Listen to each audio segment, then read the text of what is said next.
శాకంబరి పండుగను ప్రధానంగా ఏ రాష్ట్రంలో జరుపుకుంటారు? ఆంధ్రప్రదేశ్. ఆంధ్రప్రదేశ్లోని విజయవాడలోని ఇంద్రకీలాద్రి కొండపై ఉన్న కనకదుర్గ ఆలయంలో 3 రోజుల శాకంబరి ఉత్సవం జూలై 7, 2025న ప్రారంభమైంది. ప్రధాన దేవతను కూరగాయలు, పండ్లు, ఆకుపచ్చ ఆకులు మరియు పువ్వులను ఉపయోగించి పోషణ మరియు వృక్ష సంపదకు దేవత అయిన శాకంబరి దేవిగా అలంకరిస్తారు. ఈ పండుగను ప్రతి సంవత్సరం ఆషాఢ శుద్ధ త్రయోదశి నుండి ఆషాఢ పౌర్ణమి వరకు వ్యవసాయ కాలానికి అనుగుణంగా జరుపుకుంటారు. ప్రధాని మోదీ ఇటీవల ఏ దేశ అత్యున్నత గౌరవ పురస్కారం అయినటువంటి the Order of the Most Ancient Welwitschia మిరాబిలిస్ను అందుకున్నారు? నమీబియా. ప్రధానమంత్రి శ్రీ నరేంద్ర మోదీ నమీబియాకు అధికారిక పర్యటన చేశారు. ఈ సందర్భంగా నమీబియా అధ్యక్షుడు గౌరవనీయ నేతుంబో నంది ద్వైత్వ ప్రధానమంత్రికి నమీబియా అత్యున్నత గౌరవ పురస్కారం అయినటువంటి Order of the Most Ancient Welwitschia మిరాబిలిస్ను ప్రదానం చేశారు. ఈ అవార్డును అందుకున్న తొలి భారతీయ నాయకుడు. ఏ ఐపీఎల్ జట్టు అత్యధిక బ్రాండ్ విలువ కలిగిన ఫ్రాంచైజీగా మారింది? Royal Challengers Bengaluru. 18 ఏళ్ల చరిత్రలో తొలిసారిగా ఆర్సీబీ ఈ సీజన్లో ఐపీఎల్ ట్రోఫీని గెలుచుకుంది. ఆ విజయం మైదానం ఎలుపుల బలమైన ప్రదర్శనతో పాటు బ్రాండ్ విలువ పరంగా అత్యంత విలువైన ఫ్రాంచైజీగా అవతరించడానికి సహాయపడింది. నివేదిక ప్రకారం ఆర్సీబీ ఇప్పుడు $269 మిలియన్ విలువైనది. భారతదేశం తన ఆర్థిక వ్యవస్థను ఎప్పటి నాటికి $32 ట్రిలియన్ చేర్చాలనే లక్ష్యాన్ని నిర్దేశించుకుంది? 2047 నాటికి. 2047 నాటికి భారతదేశం $32 ట్రిలియన్ ఆర్థిక వ్యవస్థను లక్ష్యంగా పెట్టుకుంది. 2047 నాటికి దేశాన్ని $4 ట్రిలియన్ ఆర్థిక వ్యవస్థ నుండి $32 ట్రిలియన్ ఆర్థిక వ్యవస్థగా మార్చడానికి భారతదేశ విధానాలు వ్యూహాత్మకంగా రూపొందించబడ్డాయి అని వాణిజ్యం మరియు పరిశ్రమల మంత్రి అయిన శ్రీ పీయూష్ గోయల్ అన్నారు. ఫేస్ స్కానింగ్ ఉపయోగించి రేషన్ పంపిణీ చేసిన మొదటి రాష్ట్రం ఏది? హిమాచల్ ప్రదేశ్. భారతదేశంలో ప్రజా పంపిణీ వ్యవస్థ కింద రేషన్ ఇవ్వడానికి ఆధార్ ఆధారిత ముఖ ప్రామాణీకరణను ప్రారంభించిన మొట్టమొదటి రాష్ట్రంగా హిమాచల్ ప్రదేశ్ నిలిచింది. ఈ కొత్త పద్ధతి జూలై 25లో ప్రారంభమైంది మరియు ప్రజలు తమ గుర్తింపును నిరూపించుకోవడాన్ని సులభతరం చేస్తుంది మరియు వేగవంతం చేస్తుంది. ఇది ఓటీపీ మరియు వేలిముద్ర ధృవీకరణతో గతంలో ఎదుర్కొన్న సమస్యలను కూడా పరిష్కరిస్తుంది. జూలై 2025లో బిమ్స్టెక్ దేశాలకు క్యాన్సర్ సంరక్షణలో ప్రత్యేక శిక్షణ కార్యక్రమాన్ని ప్రారంభించిన దేశం ఏది? భారతదేశం. జూలై 7, 2025న భారత ప్రభుత్వ విదేశాంగ మంత్రిత్వ శాఖ ముంబైలోని టాటా మెమోరియల్ సెంటర్లో బిమ్స్టెక్ దేశాల కోసం క్యాన్సర్ సంరక్షణలో ప్రత్యేక శిక్షణ కార్యక్రమాన్ని ప్రారంభించింది. 6వ బిమ్స్టెక్ అనగా Bay of Bengal Initiative for Multi Sectoral Technical and Economic Cooperation summit సందర్భంగా ప్రధానమంత్రి ఈ ఇనిషియేటివ్ను ముందుగా ప్రకటించారు. బంగ్లాదేశ్, భూటాన్, మయన్మార్ మరియు నేపాల్ సహా బిమ్స్టెక్ దేశాల నుండి పాల్గొనేవారు ఈ కార్యక్రమానికి హాజరవుతున్నారు.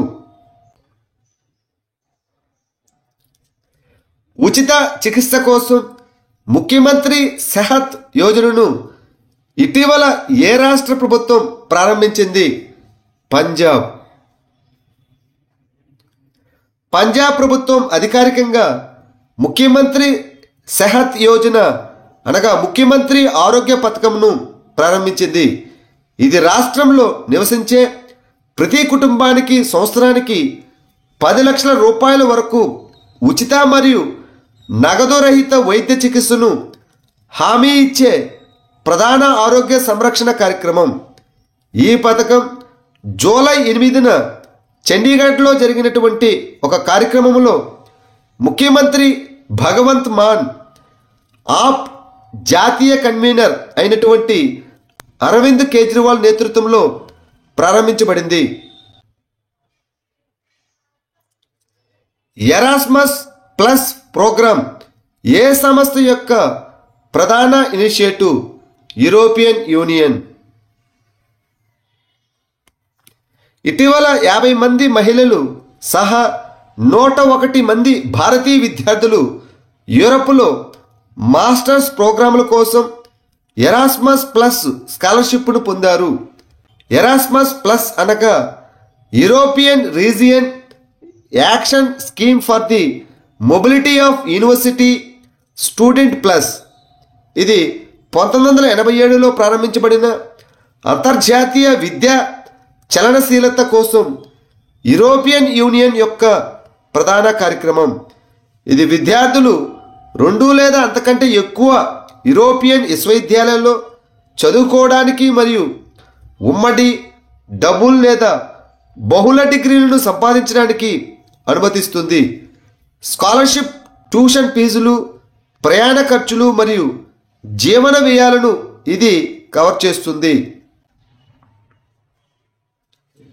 ఇటీవల యాపిల్ చీఫ్ ఆపరేటింగ్ ఆఫీసర్గా ఎవరు నియమితులయ్యారు? సబీహ్ ఖాన్, ఇండియన్ ఆరిజిన్. యాపిల్ కొత్త సిఓఓ సబీహ్ ఖాన్ ఇంజనీరింగ్ మరియు ఆర్థిక శాస్త్రంలో నేపథ్యం కలిగి ఉన్నారు.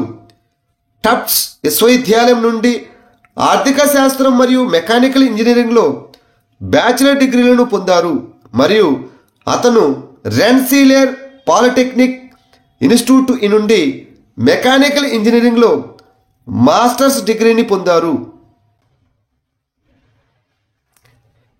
హిందుస్థాన్ షిప్ యార్డ్ లిమిటెడ్ భారతదేశంలో మొట్టమొదటి స్వదేశీ పరిజ్ఞానంతో నిర్మించిన డైవింగ్ సపోర్ట్ వెసల్ను విశాఖపట్నంలో భారత నౌకాదళానికి అప్పగించింది. దాని పేరు ఏమిటి? నిస్టార్. భారత నౌకాదళం తొలి స్వదేశీ డైవింగ్ సపోర్ట్ నౌక నిస్టార్ను ప్రవేశపెట్టింది. భారత నౌకాదళ తన తొలి స్వదేశీ రూపకల్పన మరియు నిర్మించిన డైవింగ్ సపోర్ట్ వెసల్ నిస్టార్ను ప్రవేశపెట్టింది. విశాఖపట్నంలో జరిగిన ఒక కార్యక్రమంలో హిందుస్థాన్ షిప్ యార్డ్ లిమిటెడ్ ఈ నౌకను అధికారికంగా అప్పగించింది. Central drugs standard control Organisation ఏ మంత్రిత్వ శాఖ కిందకు వస్తుంది? ఆరోగ్య మరియు కుటుంబ సంక్షేమ మంత్రిత్వ శాఖ. Central drugs standard control organisation ఇటీవల ప్రజలు మరియు పెంపుడు జంతువులకు వచ్చే ప్రమాదాలను నివారించడానికి 17 హానికరమైన మందులను సింక్లో వేయమని సిఫార్సు చేసింది. ఈ మందులలో ఫెంటానిల్, ట్రామాడోల్ మరియు డయాజెపామ్ వంటి మాదక ద్రవ్యాలు ఉన్నాయి. ఈ సిడిఎస్సిఓ అనేది ఆరోగ్య మరియు కుటుంబ సంక్షేమ మంత్రిత్వ శాఖలోని Directorate General of Health Services కింద ఉన్నటువంటి సెంట్రల్ డ్రగ్ అథారిటీ. నియాద్ నెల నార్ పథకాన్ని ఏ రాష్ట్ర ప్రభుత్వం ప్రారంభించింది? ఛత్తీస్గఢ్. బస్తర్ డివిజన్లోని నారాయణపూర్ జిల్లాలోని ఇర్కాబట్టి గ్రామం ఒకప్పుడు మావోయిస్టు తిరుగుబాటు కారణంగా ప్రాథమిక సౌకర్యాలు లేకుండా పోయింది.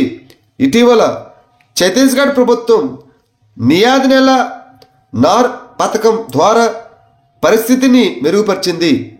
ఈ నియాద్ నెల నార్ అనగా మీ మంచి గ్రామం అని అర్థం. ఇది నక్సల్ ప్రభావిత గ్రామాలలో సంక్షేమం కోసం ఛత్తీస్గఢ్ ప్రభుత్వం చేపట్టినటువంటి ఇనిషియేటివ్. ఈ పథకం ముఖ్యంగా దుర్బల గిరిజన సమూహాలపై అనగా పీవీటీజీఎస్ పై దృష్టి పెడుతుంది.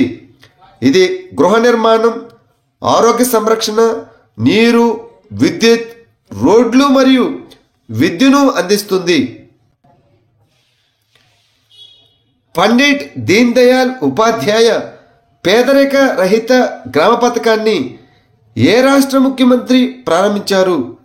రాజస్థాన్. జూలై 4న రాజస్థాన్ ప్రభుత్వం పండిట్ దీన్ దయాళ్ ఉపాధ్యాయ పేదరిక రహిత గ్రామ పథకం అనే కొత్త పథకాన్ని ప్రారంభించింది. మొదటి దశలో ఈ పథకం పేద కుటుంబాలకు డబ్బు ఇవ్వడం ద్వారా 5,000 గ్రామాలకు సహాయం చేస్తుంది. పేదరికాన్ని తగ్గించడం మరియు చిన్న వ్యాపారాలు అదేవిధంగా ఉద్యోగాల ద్వారా ప్రజలు బాగా సంపాదించడానికి సహాయం చేయడం దీని యొక్క లక్ష్యం. నేషనల్ ఓవర్సీస్ స్కాలర్షిప్ పథకాన్ని ఏ మంత్రిత్వ శాఖ నిర్వహిస్తుంది? కేంద్ర సామాజిక న్యాయం మరియు సాధికారత మంత్రిత్వ శాఖ. కేంద్ర సామాజిక న్యాయం మరియు సాధికారత మంత్రిత్వ శాఖ నేషనల్ ఓవర్సీస్ స్కాలర్షిప్ పథకానికి మరిన్ని నిధులను కోరుతున్నది. నేషనల్ ఓవర్సీస్ స్కాలర్షిప్ అనేది కేంద్ర రంగ పథకం. ఇది అణగారిన వర్గాలకు చెందిన తక్కువ ఆదాయ విద్యార్థులకు విదేశాలలో ఉన్నత విద్యకు మద్దతిస్తుంది. లబ్ధిదారుల్లో షెడ్యూల్డ్ కులాలు, డీనోటిఫైడ్, సంచార మరియు సెమీ సంచార తెగలు, భూమి లేని వ్యవసాయ కార్మికులు మరియు సాంప్రదాయ చేతి వృత్తులు వారు ఉన్నారు. ఇటీవల వార్తల్లో కనిపించిన పురాతన నగరం అయిన పెనుకో ఏ దేశంలో ఉంది? పెరు. ఇటీవల పురావస్తు శాస్త్రవేత్తలు పెరు దేశంలో 3,500 సంవత్సరాల పురాతనమైన పెనుకో అనే పురాతన నగరాన్ని కనుగొన్నారు. ఈ పెనుకో సముద్ర మట్టానికి 600 మీటర్ల ఎత్తులో బరాంకా ప్రావిన్స్లోని లిమాకు ఉత్తరాన 200 కిలోమీటర్ల దూరంలో ఉంది. ఈ పెనుకో అమెరికాలోని పురాతన నాగరికత అయిన కారల్ సమీపంలో ఉంది. అంతర్జాతీయ సముద్ర సంస్థ కౌన్సిల్ యొక్క 134వ సెషన్ ఏ నగరంలో జరుగుతుంది? లండన్. అంతర్జాతీయ సముద్ర సంస్థ కౌన్సిల్ యొక్క 134వ సెషన్ లండన్లో జరుగుతుంది.